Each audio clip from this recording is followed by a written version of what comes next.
ছোট পর্দার জনপ্রিয় অভিনেতা অলিউল হক রুমি ক্যান্সারে আক্রান্ত হয়ে মারা গেছেন। ইন্না লিল্লাহি ওয়া ইন্না ইলাইহি রাজিউন। সোমবার ২২ এপ্রিল ভোরে রাজধানীর একটি বেসরকারি হাসপাতালে চিকিৎসাধীন অবস্থায় শেষ নিঃশ্বাস ত্যাগ করেন তিনি। তার পারিবারিক সূত্র এ তথ্য নিশ্চিত করেছে। অভিনেতার পারিবারিক সূত্রে জানা গেছে তিনি কোলন ক্যান্সারে ভুগছিলেন।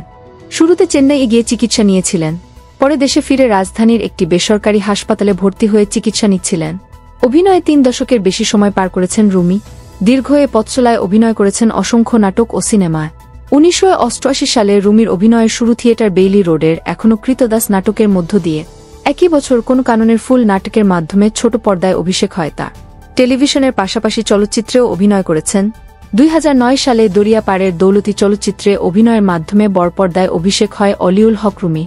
তার অভিনীত উল্লেখযোগ্য নাটক হল ঢাকা টু বরিশাল, আমেরিকান সাহেব, জার্নি বাই বাস, বাকি নাম ফাঁকি, জম সিরিজ, কমেডি ৪২০, চৈতা পাগল, জীবনের অলিগলি, মেঘে ঢাকা শহর ইত্যাদি।